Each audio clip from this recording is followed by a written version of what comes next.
Selamat pagi Bapak Ibu Saudara yang terkasih dalam Tuhan. Kembali kita bertemu di rumah Tuhan. Mari kita siapkan hati kita. Bapak Ibu Saudara semuanya sudah siap bersyukur kepada Tuhan? Siapa di sini yang sudah ingat kasih Tuhan? Mari kita lambaikan tangan kita. Sungguh Tuhan adalah Tuhan yang baik. Kasih-Nya begitu luar biasa dalam hidup kita. Saya undang Bapak Ibu Saudara untuk bangkit berdiri. Kita mau bersatu di dalam doa. Kami mengucap syukur ya Tuhan buat kebaikan Tuhan dari hari ke hari hingga kami boleh ada di tempat ini. Di hari Minggu yang indah ini Tuhan, kami boleh datang kepadamu. Kami mau mengingat kasih-Mu yang begitu luar biasa. Kami mau mengingat karya-Mu yang sempurna itu Tuhan dalam hidup kami. Kami mau bersuka cita, kami mau memuliakan Engkau. Kami mau mengagungkan nama-Mu ya Yesus. Karena Engkau yang layak kami puji, Engkau yang layak kami sembah, Engkau yang layak kami agungkan. Karena Engkau ya Tuhan yang mencintai kami mau mencintai Engkau ya Tuhan. Terima kasih Tuhan, terima kasih. Engkau melihat setiap hati kami yang rindu untuk kami datang untuk memuji, memuliakan nama-Mu. Pimpin kami ya Tuhan dari awal, pertengahan hingga akhirnya. Biarlah Roh Kudus yang beracara. Kekudusan-Mu ada di tempat ini Tuhan. Kekudusan-Mu Tuhan memenuhi tempat ini. Terpujilah Engkau Tuhan, terpujilah nama-Mu. Karena begitu besar kasih-Mu sehingga Engkau yang telah memberikan anakmu yang tunggal untuk setiap kami umat-Mu yang percaya. Terima kasih Tuhan, kami mau menyerahkan ibadah kami. Beri kesatuan buat kami semuanya ya Yesus. Untuk kami boleh bersuka cita, memuliakan nama-Mu. Terima kasih Tuhan, kami menyerahkan ibadah kami sepenuhnya dalam tangan kuasa-Mu. Di dalam nama Tuhan Yesus Kristus, haleluya, amin. Silakan duduk Bapak Ibu Saudara semuanya.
kasih-Mu Tuhan. Kami mau mengingat pengorbanan-Mu yang luar biasa buat kami.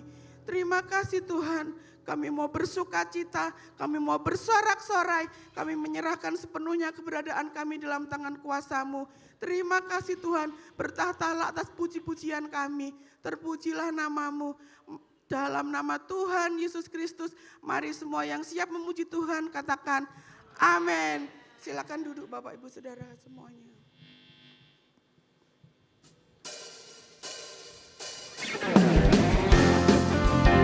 Oleh darah Tuhan saja kita diselamatkan. Haleluya.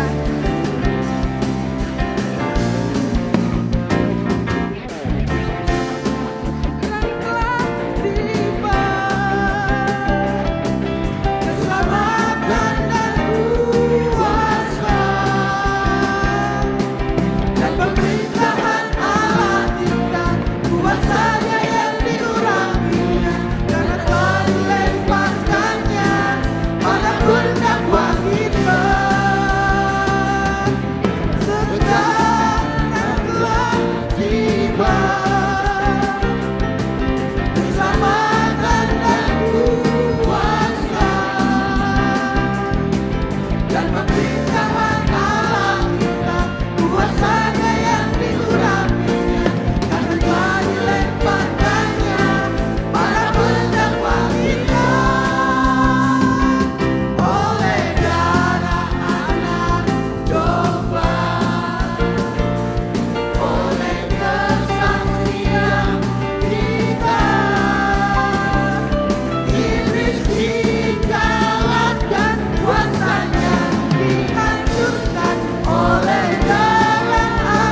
bersorak-sorai untuk hormat kemuliaan nama Tuhan.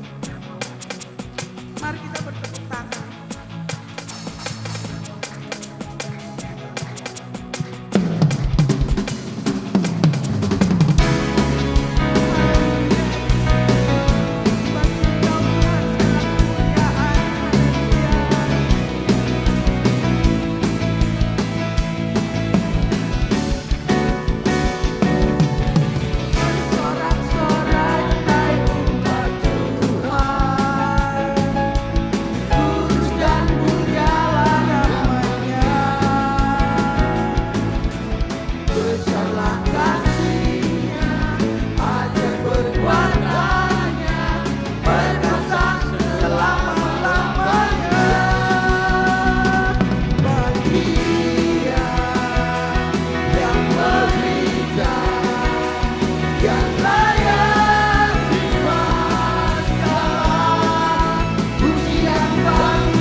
Hanya Tuhanlah penebus kita semuanya. Sungguh besar karya-Mu Tuhan. Terima kasih Yesus.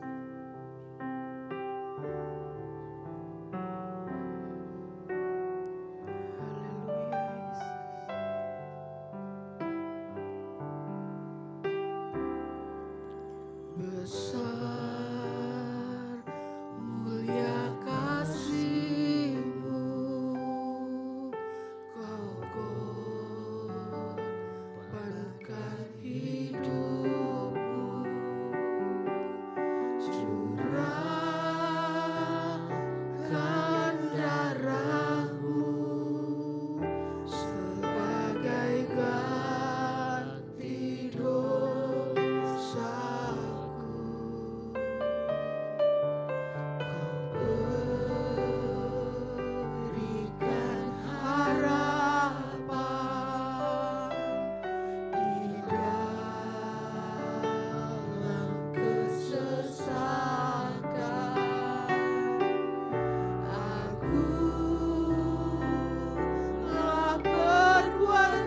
segala puji syukur kami naikkan di dalam Engkau Tuhan. Allah kami yang baik Tuhan. Engkau Tuhan rela Tuhan mati untuk kami Tuhan. Oh, untuk menyucikan bahkan menebus dosa kami. Sehingga kami boleh layak di hadapan-Mu Tuhan. Sungguh kasih-Mu yang luar biasa di dalam hidup kami Tuhan. Ajarkan kami untuk Tuhan untuk semakin berkenan di hadapan-Mu. Bahkan setiap hidup kami Tuhan boleh menyenangkan Engkau. Itulah menjadi kerinduan harapan kami Tuhan. Dan kalau sebentar pagi ini Tuhan kami akan mendengarkan firman-Mu. Kiranya Tuhan Kau sendiri yang berbicara melalui hamba-Mu Tuhan. Sehingga firman-Mu yang ditaburkan Tuhan boleh menjadi tuntunan di dalam hidup kami Tuhan. Boleh menjadi terang di dalam jalan kami Tuhan. Apapun yang menjadi beban berat dalam hidup kami. Bahkan Tuhan setiap kesulitan yang kami hadapi. Kiranya firman-Mu boleh menuntun kami Tuhan. Terima kasih Tuhan. Kami serahkan doa sembahyang pagi hari ini Tuhan. Hanya di dalam nama Tuhan Yesus Kristus. Haleluya. Amin. Puji Tuhan, silakan duduk. Apa kabarnya Bapak Ibu Saudara? Luar biasa. Kiranya setiap pujian penyembahan kita pagi ini berkenan di hati Tuhan. Amin. Masih dalam Minggu Paskah, saudara-saudara, saya mengajak kita untuk membaca Injil Markus pasal 15 ayat yang ke-20 dan ayat yang ke-21. Markus 15 ayat yang ke-20 dan ayat 21. Kita akan membaca ayat ini bersama-sama ya, setelah hitungan ketiga. 1, 2, 3. Sesudah mengolok-olokkan dia, mereka menanggalkan jubah ungu itu daripadanya dan mengenakan pula pakaiannya kepadanya. Kemudian Yesus dibawa keluar untuk disalibkan.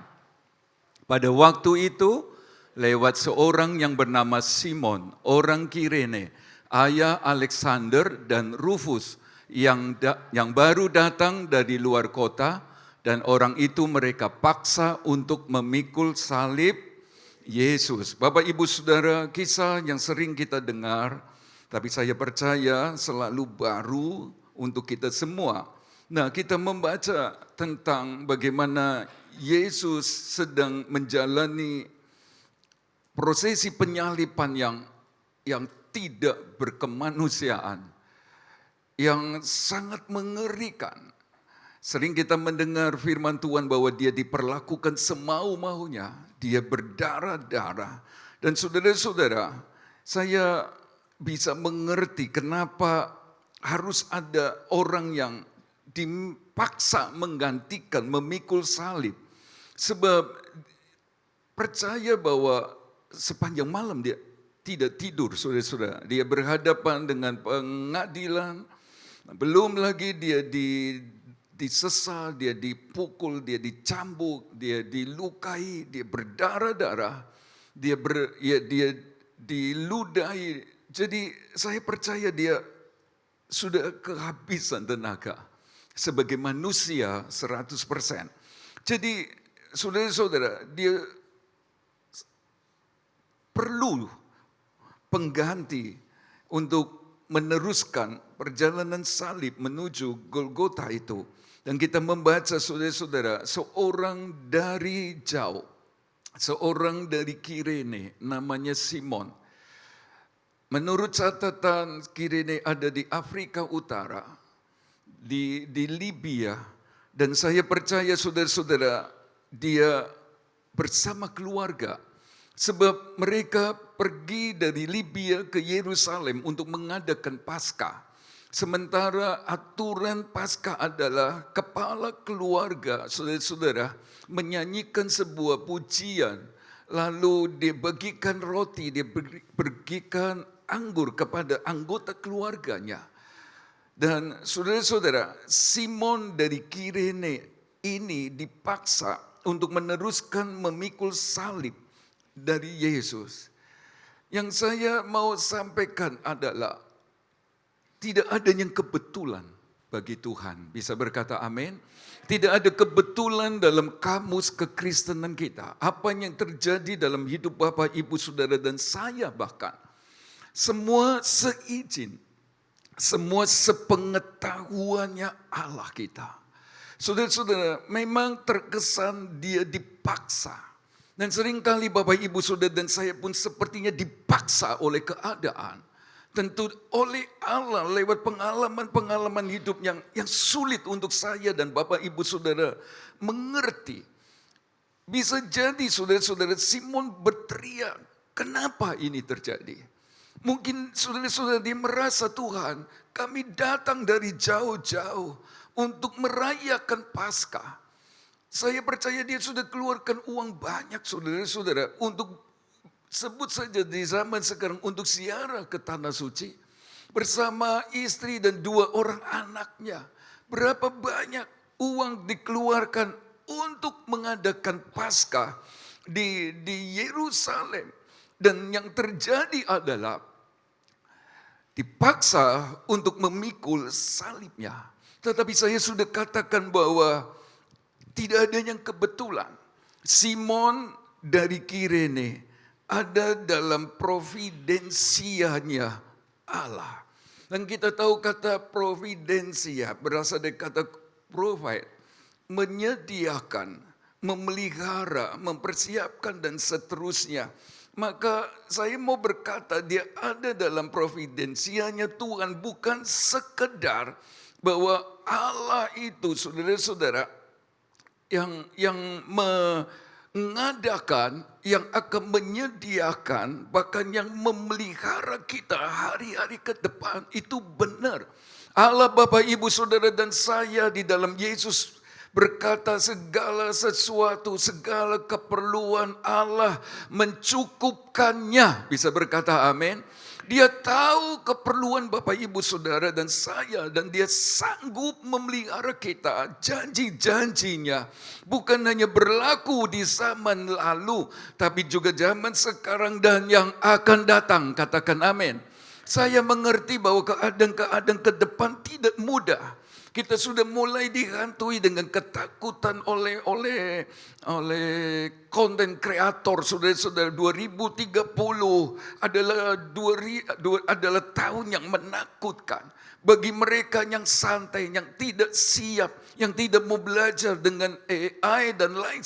Kalian akan dilindas, pekerjaan-pekerjaan konvensional akan minggir. Saudara-saudara, kita ditakutkan dengan keadaan-keadaan sukar. Memang keadaan pasti akan sukar. Saudara-saudara, dengan keadaan-keadaan sekarang kita mengerti bahwa semua akan mengarah kepada pemerintahan yang tunggal di bawah seorang antikris. Saudara-saudara, dan itu sudah kelihatan. Jangan salahkan Trump. Jangan salahkan Presiden Amerika sekarang. Tapi apa yang sedang terjadi secara global, termasuk di desa mengalaminya, ada Allah yang mengandalkan segala sesuatu dan masih berkuasa memelihara Bapak, Ibu, Saudara, dan saya yang mengasihi Tuhan. Amin. Kita berpikir saudara-saudara di zaman internet ada yang akan tergerus. Pekerjaan-pekerjaan yang belum mengandalkan bahkan teknologi yang ada. Tapi saya masih melihat ada pemeliharaan, ada pembedaan, ada berkat, ada pertolongan, bahkan semakin naik. Karena Tuhan Allah Bapak, Ibu, Saudara, dan saya, Allah yang memelihara kita. Amin. Saudara-saudara, tetapi bukan hanya sekedar memelihara. Kata providensia Allah, saudara-saudara, menunjuk kepada bahwa Allah dengan hikmatnya, bahkan hikmat kekalnya, yang tahu segala sesuatu sebab dia maha tahu, dia punya pengetahuan yang terdahulu sebelum sesuatu ada.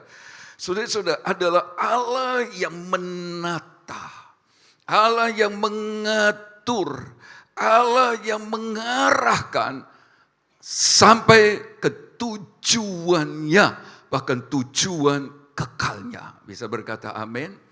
Karena itu saya mau berkata hari-hari yang semakin sukar. Sungguh tanpa Tuhan gak bisa apa-apa saudara. Dan sebelum kita mengaku dan berkata, aku nggak bisa apa-apa, aku terlindas. Saya mengajak kita untuk semua lebih dekat dan sungguh-sungguh sama Dia. Untuk mengasihi Dia, untuk bergantung harap sama Dia. Untuk berjalan bersama-sama Dia. Dia janji akan menata, akan mengatur dan mengarahkan untuk maksudnya. Supaya lewat semuanya, lewat berkat-Kah, lewat pertolongan-Kah, lewat masa depan anak mantu cucu kita dan seterusnya yang disertai diberkati Tuhan, namanya dimuliakan. Amin. Tapi lebih dari itu saudara-saudara, Dia yang menata, Dia yang mengarahkan, dan Dia yang membawa kita ke tujuannya yang kekal.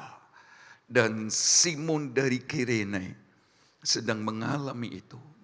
Sama sekali dia tidak sadar atau tidak mengerti mengapa jauh-jauh mereka pergi, saudara-saudara, dan ternyata dipaksa, ditekan oleh serdadu Romawi. Ini paksaan secara militer. Sudah tidak bisa lari, sudah tidak bisa menolak.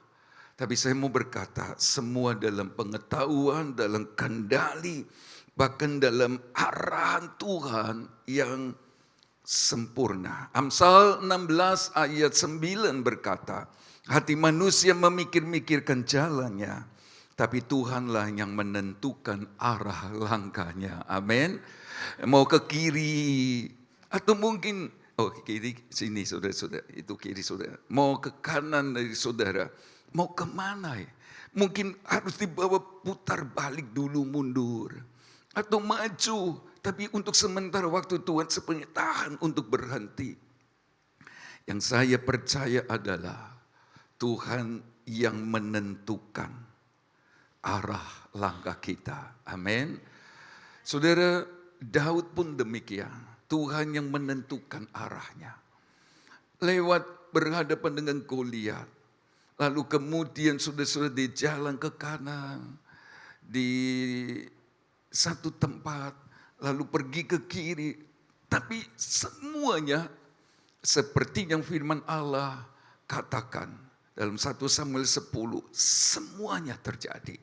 Dan itulah sebabnya saya mengajak kita untuk sungguh-sungguh sama Tuhan yang punya maksud, bahkan maksud rencana yang indah. Maksud yang kekal. Dia agung dalam keputusan, kata Yesaya. Gak bisa salah, gak bisa. Saudara-saudara, dia ajaib dalam kebijaksanaan. Terima kasih kepada orang-orang tua yang mengatur anak-anak ke depannya. Saudara-saudara, beberapa di antara Bapak Ibu Saudara saya mengerti, sudah pikirkan masa depan. Apa yang harus disiapkan, ditata begitu rupa. Tapi Allah, Bapak Ibu Saudara dan saya di dalam Yesus adalah Allah yang ajaib dalam kebijaksanaan. Dia agung dalam keputusan. Teruslah melekat kepadanya. Jadi Bapak Ibu Saudara, Simon dari Kirene ini ada dalam rencana Tuhan. Dan ini menyenangkan sekali, ini luar biasa sekali. Simon tidak mengerti pada mulanya jalan-jalan Tuhan. Dia merasa, Tuhan kenapa ini terjadi? Dia dipaksa, saudara-saudara. Tapi nanti kita melihat akhir dari semuanya. Yang kedua adalah dari Markus 15 ayat 20 dan 21. Juga kita belajar, saudara-saudara, bahwa ini anugerah Allah. Saya percaya yang sedang mengadakan perjalanan dan sampai di Yerusalem untuk Paskah bukan hanya keluarga Simon dari Kirene. Tapi kalau sampai dia adalah orang yang harus dipaksa, saya percaya saudara-saudara ini anugerahnya Tuhan. Ini adalah kasih karunia Allah yang hebat sekali saudara-saudara. Yang tidak bisa dimengerti. Nah sekalipun sepertinya dipaksa. Tapi sudah semua itu, saudara-saudara. Simon dari Kirene, bahkan kita yang hidup di zaman sekarang mengerti bahwa apa yang Tuhan kerjakan, rencanakan dalam hidup Bapak, Ibu, Saudara dan saya, sempurna adanya. Amin. Itulah sebabnya saudara-saudara, kalau sedang menghadapi keadaan di mana kita seperti Simon dari Kirene, dipaksa. Itu berarti kita sebenarnya mau tolak, kita mau melawan, kita mau memberontak, saudara-saudara. Kita nggak bisa menerima keadaan ini. Anugerah Allah justru dinyatakan lewat peristiwa besar ini. Bagaimana tidak? Sebab Simon dari Kirene sedang menggenapi firman Allah. Yang menggenapi banyak firman Allah, saudara-saudara. Dan salah satu yang kita lihat di poin ini adalah dalam Yohanes 15 ayat 16 berkata, bukan kamu yang memilih aku, tetapi akulah yang memilih kamu, dan aku telah menetapkan kamu supaya kamu pergi dan menghasilkan buah, dan buahmu itu tetap. Supaya apa yang kamu minta kepada Bapa dalam namaku diberikannya kepadamu. Saudara-saudara, providensia Allah bukan cuma jamin masa depan Bapak, Ibu, Saudara dan saya terpelihara. Mentok antikris datang, saudara dan saya yang sungguh-sungguh akan disingkirkan di satu tempat, dan di sanalah providensia Allah yang Maha Tahu dan melihara kita pun nyata bagi gereja yang sungguh-sungguh. Amin. Tapi bukan cuma itu, saudara-saudara. Simon menggenapi firman Tuhan ini, bahwa Allah yang memilih Simon, Allah yang memilih saudara dan saya, dengan caranya, saudara-saudara, yang bahkan tidak pernah terpikirkan. Bukan Bapak, Ibu, Saudara dan saya yang memilih Allah. Bukan kita yang pilih jadikan Yesus Tuhan dan Juru Selamat. Sebenarnya tidak. Allah dalam maksud kekalnya, dalam pengetahuan yang terdahulu, saudara-saudara, Dia mau panggil kita dengan cara. Dan puji Tuhan, Bapak, Ibu, Saudara dan saya meresponinya, sehingga kita bisa ada di dalam Yesus sampai hari ini. Amin. Jadi ini anugerah besar. Dan kalau Bapak, Ibu, Saudara nanti melihat Simon dari Kirene tidak membiarkan kasih karunia Allah ini percuma. Lalu jadi anak Tuhan yang seenaknya, asal-asalan, ibadah semaunya sendiri, pelayanan kalau mood, saudara-saudara, enggak. Nah itulah sebabnya saya mau berkata, lewat peristiwa-peristiwa yang terjadi, sebut saja insiden, sebut saja kecelakaan dalam tanda petik untuk seorang Simon ini. Sebab dia nggak pernah nyangka dan dia nggak berharap akan bertemu dengan laskar dari Romawi, ketemu dengan kerumunan yang urakan, yang menakutkan, saudara-saudara. Sebab ada teriakan salibkan dia, macam-macam, ada batu yang dilemparkan seperti kerusuhan-kerusuhan layaknya terjadi di waktu-waktu lalu, saudara-saudara. Dia nggak pernah berpikir ke sana, tapi inilah anugerah Allah. Peristiwa-peristiwa itu membawa dia mengenal Allah, mengenal Yesus secara pribadi. Dan saudara-saudara, pengenalan kepada Yesus inilah yang pagi ini kita akan mau belajar. Yang membawa seorang Simon, saudara-saudara, dari terang kepada terang sampai rembang tengah hari. Sampai matinya, saudara-saudara, dia sungguh-sungguh di dalam Tuhan. Dan yang pertama, saudara-saudara, pengenalan itu dimulai dengan Simon dari Kirene mengalami Paskah yang sebenarnya. Saudara-saudara, pergi ke Yerusalem mengadakan Paskah hanya untuk ritual semata, upacara saja, penyembelihan lembu, kambing domba barangkali. Saudara-saudara, itulah yang mereka pikirkan. Sudah punya uang, sekarang bisa berkorban, kasih lembu atau domba untuk dipersembahkan. Sebab Paskah bagi orang Yahudi atau perjanjian lama mengingatkan mereka kepada pembebasan orang-orang Israel, nenek moyang mereka dari perbudakan Mesir. Dan ditandai dengan pengolesan darah anak domba di ambang dan jenang pintu, saudara-saudara. Cuma itu. Tetapi hari itu dia benar-benar mengalami Paskah yang sesungguhnya. Saudara-saudara, jadi bukan sekedar peringatan, bukan sekedar perayaan. Saya rindu sekali untuk berkata begini, Paskah 2025 GBD Jajak menjadi Paskah pengalaman pribadi buat setiap kita. Amin. Bukan sekedar peringatan, bukan sekedar perayaan, bukan. Tapi semua mengalami kasih Tuhan yang menyelamatkan kuasa kebangkitannya untuk menjadikan Bapak Ibu Saudara dan saya seperti Simon dari Kirene ini yang bertambah-tambah terus sampai mati. Sebab itulah kehendaknya. Bapak Ibu Saudara, saya percaya di depan mata dari Simon dari Kirene ini yang sedang memikul salib Yesus, dia melihat anak domba Paskah yang tersembelih sedang berjalan di depannya dengan berdarah-darah, saudara-saudara. Dia pun ikut berdarah-darah sebab salib yang telah dipakai Yesus itu tentu meninggalkan bercak-bercak darah, dan sebagai manusia biasa tentu akan bau darah. Dan saya berkata, sebut saja dikotorlah, karena darahnya bersihkan kita dari kekotoran dosa ini. Saudara-saudara, pikul, dia lihat anak domba Paskahnya tersembelih itu, saudara-saudara, jatuh berulang kali, terus dia lihat sendiri. Dalam 1 Korintus 5 ayat 7, Kristuslah anak domba Paskah yang tersembelih. Dan mata dari Simon melihat sendiri tentang korban yang besar di hari Paskah itu.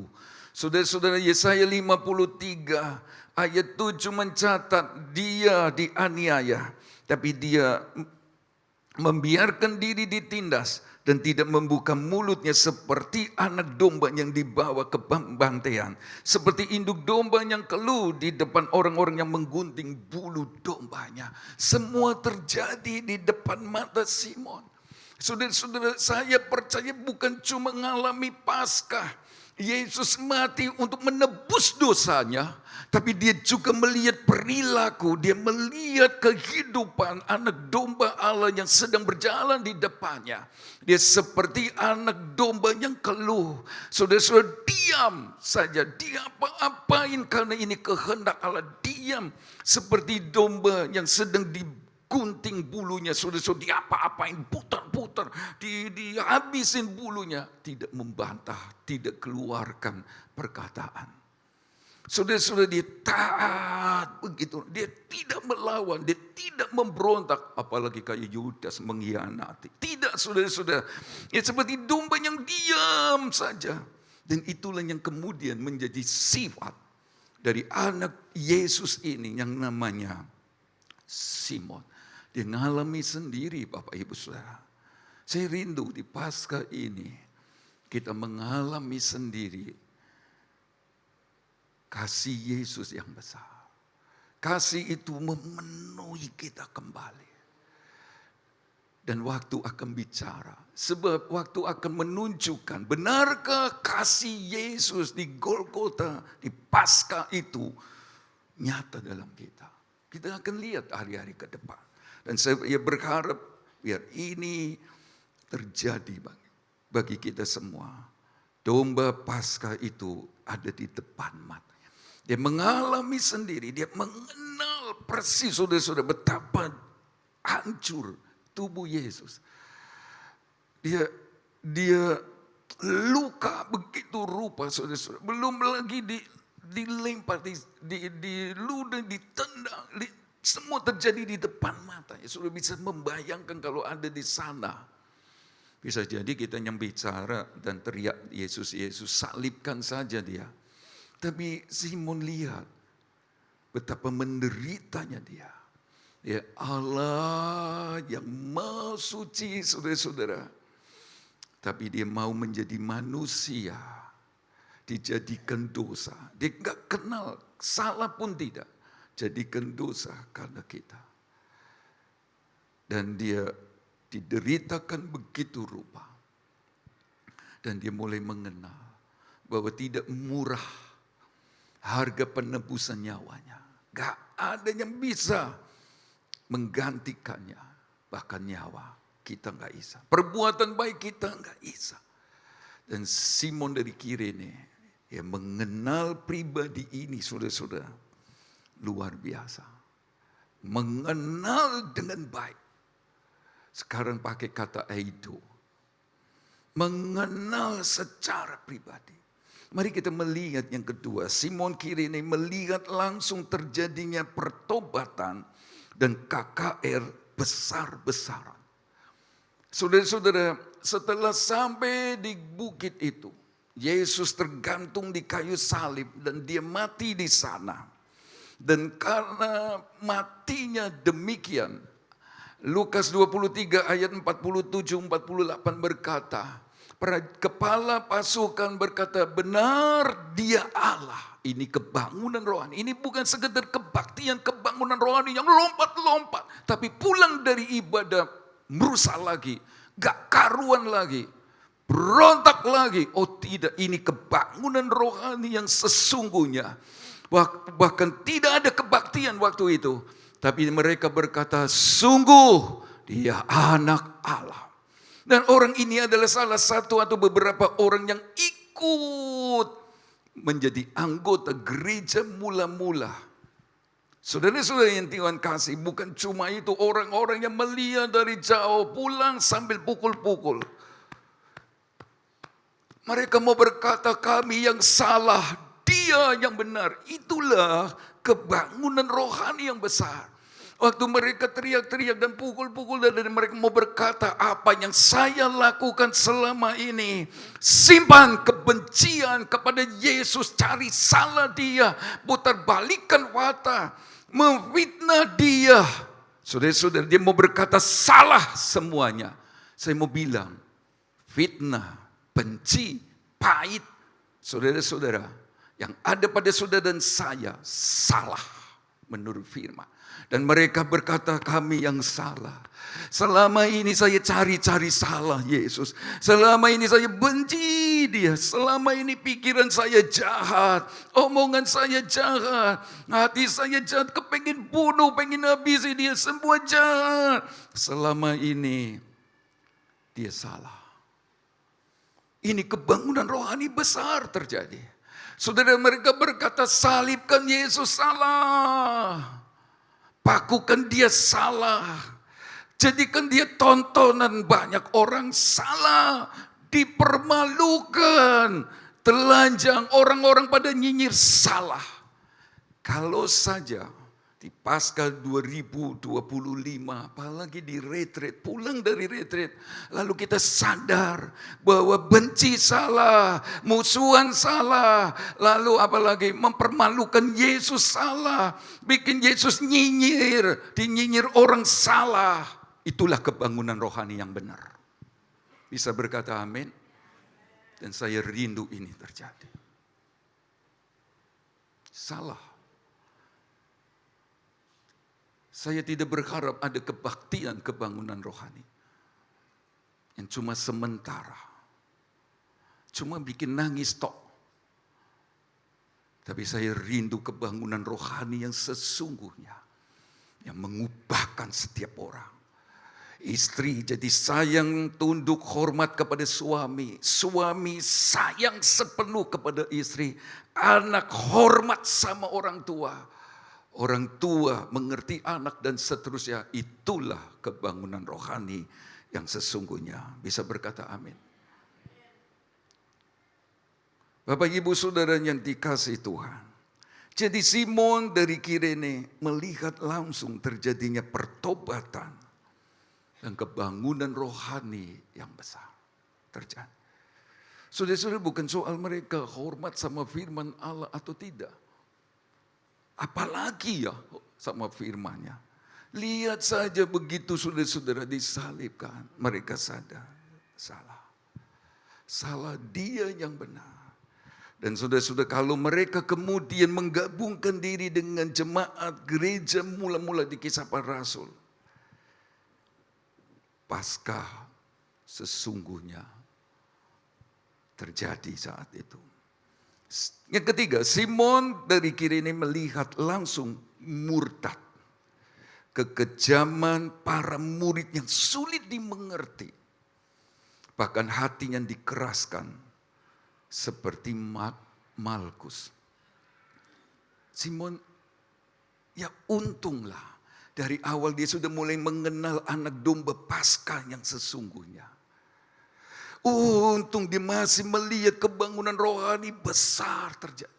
Nah sekarang dia digoda dengan penglihatan sepanjang perjalanan. Dan sebelumnya tentu saudara-saudara, bahwa murid-murid mengkhianati Yesus. Dalam hal ini Yudas Iskariot. Untung gak melok lemah saudara-saudara. Saya berkata begini, tolonglah. Apalagi jemaat yang sudah senior, pelayan Tuhan, pelayan perjamuan suci. Jangan bikin yang lain lemah. Saya pesan, ajak istri, ajak anak. Sebab saudara pemimpin pelayan, ajak mereka menghormati Tuhan. Untuk sungguh-sungguh jalani kekristenan. Tidak selamanya kita hidup loh. Paling tidak kalau tidak mati, antikris akan datang dan itu memerlukan stamina rohani dan kondisi rohani yang benar. Itulah sebabnya tolonglah jangan bikin yang lain lemah. Jangan bikin orang tersandung. Kita memang tidak mengkhianati Yesus dengan menjualnya, tetapi dengan perkataan, dengan perbuatan kita bisa dimasukkan ke golongan Yudas Iskariot. Tolong, jadilah berkat. Ajak keluarga sungguh-sungguh. Supaya jangan orang berkata, ya suami pelayanan, aduh istri minta ampun, anak apalagi. Jangan terjadi, saudara-saudara. Dia melihat ada keadaan di mana kekejaman para murid yang sulit nggak bisa dimengerti. Sekian lama tahun pengajar firman Allah, bukan gembala desa, saudara-saudara. Dia Allah, dia juru selamat, dia guru. Nggak bisa dimengerti. Kok Isa tusuk Yesus? Atau kok Isa kayak Petrus? Menyangkalnya. Dia melihat langsung ada hati-hati yang dikeraskan. Padahal lihat sendiri loh ya. Lihat sendiri. Yesus bangkit bahkan. Mereka lihat kubur kosong. Tapi Malkus ini saudara-saudara yang gak mau bertobat, gak mau percaya Yesus. Imam besar Kayafas saudara-saudara juga keraskan hati. Dari sini kita belajar. Kalau Tuhan bicara, Tuhan berfirman, siapapun yang membawakannya, dengar, taati. Kalau Bapak Ibu Saudara dan saya mengeraskan hati, bisa-bisa Tuhan mengeraskan hati kita. Kayak Firaun, kayak Malkus. Lihat sendiri. Tuhan juga pengen daun telinga yang jatuh itu, yang terlepas, dipasang. Anggap baik daun telinga yang baru. Tuhan mau untuk Tuhan yang baru. Tapi tetap Tuhannya lama. Jadi Bapak Ibu Saudara, Simeon melihat langsung. Dia mengalami sendiri kasih Tuhan yang heran. Kasih Tuhan yang ajaib. Dan saya berkata begini, Simon Kirene saksi mata sejarah. Yesus Allah yang pernah menjadi manusia hidup di dunia ini adalah Allah yang benar-benar Allah dan hidup selamanya. Bisa berkata amin? Dan saudara-saudara, Simon ngalami sendiri. Saya percaya dia sudah mendengar berita-berita tentang kelahiran Yesus. Kan sebab dia penasaran. Setelah lihat, aduh hatinya mulai dijamah, mulai kasihan. Aduh kasihan. Salah ya opo ya. Kok digidikno. Seluruh Yerusalem nonton. Aduh ada apa? Siapa dia? Kok sepertinya membahayakan sekali, seluruh Yerusalem harus ada untuk melihat bagaimana dia matinya. Dan saya percaya dia banyak mendengar mulai. Dia belajar tentang dia lahir. Tapi juga sekarang dia saksi mata kematiannya. Dia lihat bagaimana dia mati gelap. 3 jam. Kubur-kubur terbuka, orang mati bangkit. Saudara-saudara, dan naik dengan tubuh kebangkitan. Dia lihat ada gempa yang menakutkan sekali. Ini melebihi gempa Myanmar dan Thailand, saudara-saudara. Ini gempa yang membuat orang ketakutan. Bisa-bisa ada yang mati ketakutan. Mereka, Simon juga melihat bagaimana Yesus dikuburkan. Saya percaya dia tunda kepulangannya ke Libya. Dia kepingin lihat langsung. Ini sesuatu yang menarik. Tahan. Bukan karena ada kuliner yang lebih enak belum sempat dibeli, saudara-saudara. Belum sempat dimakan. Tapi karena, wah, siapa dia? Sampai akhirnya bangkit. Dia lihat. Orang coba ngomong yang ngalor ngidul, saudara. Dia nggak bangkit. Orang lainnya menggantikannya, nggak iseng. Dia lihat sendiri kok. Ya lihat, ngapain dia pertaruhkan semuanya hanya untuk berita bohong. Bukan Yesus yang disalibkan, bukan Yesus yang mati.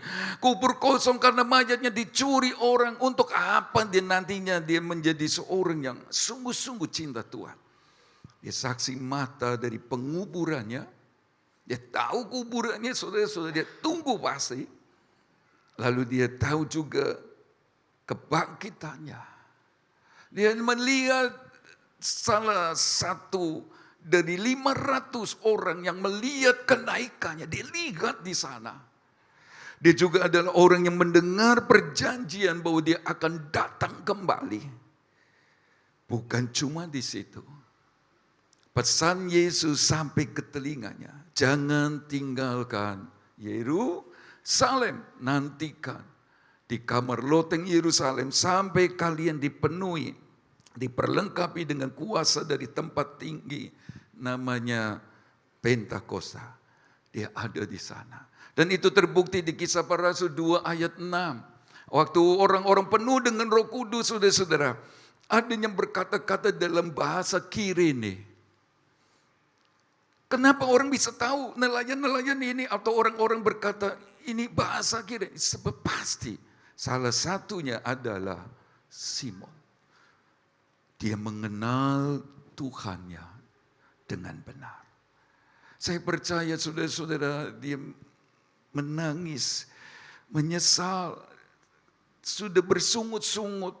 Kenapa ini terjadi? Kenapa saya dipaksa? Saya percaya dia bertobat, diterima Yesus Tuhan Juru Selamatnya. Langsung saudara-saudara. Dan inilah pengenalan yang Tuhan mau. Bukan sekedar teori. Walaupun penting kita belajar firman Allah. Dan harus ya belajar firman Allah. Tapi dia mengalami sendiri. Bapak Ibu Saudara. Kiranya kasih Yesus dari Kalvari. Kuasa kebangkitannya. Di peringatan dan perayaan Paskah 2025 GBD Jajah. Menjadi pengalaman pribadi demi pribadi. Jemaat GBDI Jajak. Bisa berkata amin. Kenallah Tuhan secara pribadi. Ini sangat penting. Daniel 11 ayat 32 berkata begini. Orang-orang yang berlaku fasik terhadap perjanjian akan dibujuk oleh raja itu sampai murtad dengan kata-kata licin. Tetapi umat yang mengenal Allahnya akan tetap kuat dan akan bertindak. Saya mulai dari bagian akhir. Kalau Bapak, Ibu, Saudara, dan saya menjadi pribadi yang mengenal Allah kita dengan benar. Mengenal Yesus Kristus dengan benar selalu berdampak, selalu berubah menjadi lebih baik. Tidak peduli Bapak Ibu Saudara baru 1, 2, 3 tahun beribadah, percaya Yesus atau bergabung bersama kami. Kalau kita kenal Dia secara pribadi, yang pertama saudara dan saya akan menjadi jemaat yang kuat di dalam Tuhan. Dan hari-hari ini kita butuh kuat. Sebab ke depan ini enggak mudah saudara-saudara. Kita akan dihantui, digoda untuk tinggalkan ibadah untuk sesuatu yang fana. Nah itu kan perlu kekuatan. Kalau enggak kuat enggak mungkin. Saudara dan saya tetap cinta Tuhan, tetap mengutamakan Dia. Apapun alasannya, saudara sudah terserahlah. Tapi saya mau berkata, kalau kita kenal juru selamat itu, kita jadi pribadi yang kuat. Gak mudah digoncangkan oleh apapun juga, bahkan oleh bujukan-bujukan dari siapapun. Itu orang buta dalam Yohanes 9, masa bodoh. Dia itu siapa yang menyembuhkan saya? Yang penting tadi saya buta, sekarang saya melihat karena Dia. Orang-orang Farisi mau kucilkan Dia, orang-orang Farisi mau buang Dia ngomong masalah, nggak masalah, nggak penting. Pokoknya tadi saya tidak bisa melihat, sekarang saya melihat karena Dia. Kuat, kuat sekali. Yang kedua bukan cuma jadi Kristen yang kuat, toh saudara-saudara, dia akan bertindak. Kata bertindak melakukan perbuatan-perbuatan besar dan mulia untuk Tuhan ya. Berapa tahun Bapak Ibu Saudara dan saya jadi Kristen? Mengenal Dia. Kalau mengenal Dia, Daniel berkata, dia akan melakukan perbuatan-perbuatan besar. Perbuatan yang mulia untuk Tuhan. Ini bukan sekedar jadi berkat bagi yang lain. Tapi saudara dan saya menjadi pribadi yang mengasihi Tuhan lebih dari siapapun yang selama ini atau yang bagi orang-orang di luar Tuhan memperbudaknya. Jadi perlu sekali kita memikirkan apa ya yang saya sudah buat untuk Tuhan. Oh saya belum bawa jiwa. Tuhan sebelum saya mati sebab saya berhutang jiwa waktu aku ditebus dari dosaku. Saya bawa jiwa, itu perbuatan mulia. Dan saya percaya kalau retreat ini pasti berjalan karena kemurahan Tuhan. Karena ada jemaat GBD Jajak yang mengenal Allahnya sehingga melakukan perbuatan-perbuatan mulia menjadi berkat bagi sesamanya. Katakan amin. Tapi yang ketiga ini dari awal, orang-orang yang berlaku fasik terhadap perjanjian. Saudara dan saya pasti akan fasik terhadap perjanjian. Perjanjian itu bicara tentang Yesus, tentang firman Allah. Nah, kalau kita nggak kenal Tuhan, kita jadi fasik terhadap perjanjian. Kita melawan Tuhan. Memang kita nggak nantang Dia, saudara-saudara, dengan perkataan, tapi dengan perbuatan kita. Dengan bagaimana kita beribadah, bagaimana kita melayani Tuhan. Itu adalah bentuk-bentuk di mana kita menjadi fasik terhadap perjanjian. Lalu dibujuk sampai murtad. Siapakah yang membujuk? Kalau Bapak Ibu Saudara baca dari awal kitab Daniel 11, ini mengarah kepada penggenapan seorang antikris. Antikris mau nggak mau akan paksa orang-orang yang tidak sungguh-sungguh mengenal Tuhan sehingga jadi Kristennya setengah-setengah, semaunya sendiri pucuk. Kalau enggak, siksaan yang belum pernah terjadi itu Alkitab yang sama pada Bapak Ibu Saudara. Sehingga kita murtad.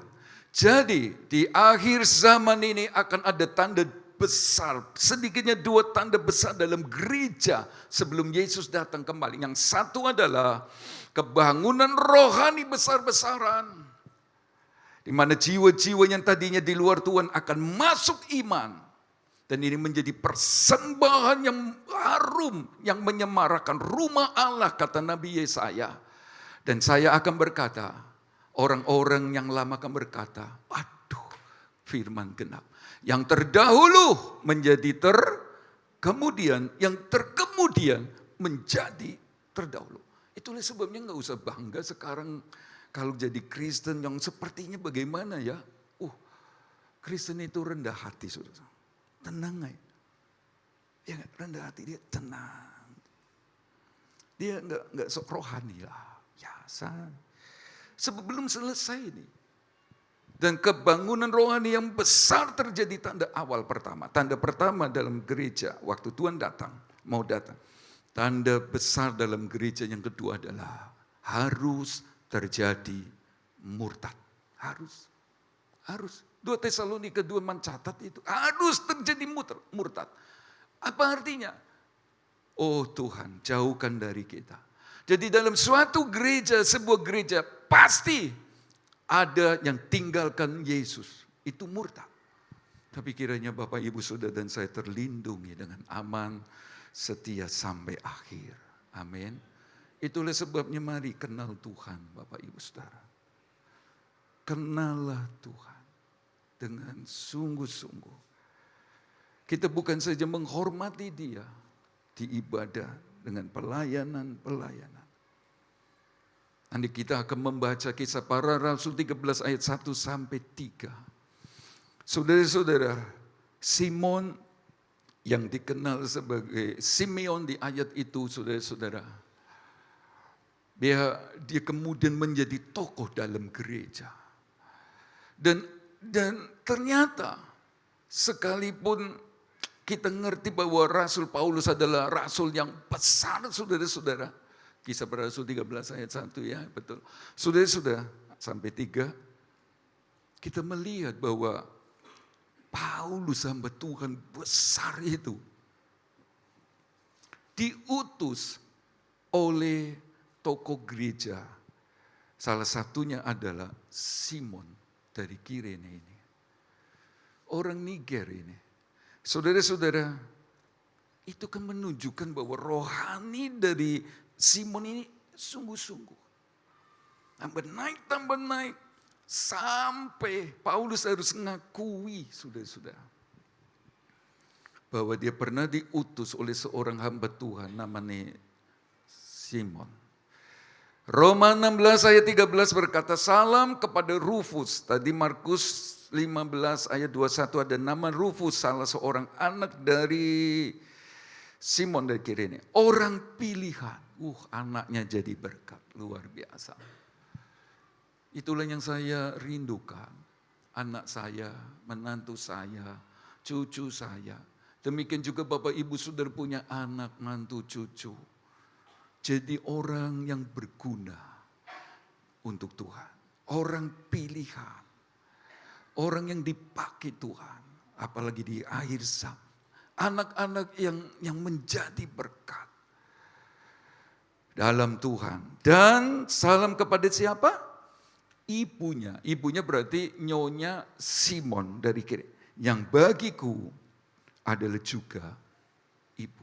Jadi bukan cuma suami, laki-laki, pria, ayah yang namanya Simon penting, berguna, pernah jadi alat Tuhan bagi Paulus. Dan Paulus harus mengakui. Tapi sekarang Paulus juga berkata kepada ibunya, nyonya Simon dari Kirene. Yang juga adalah ibu. Ini ibu yang luar biasa.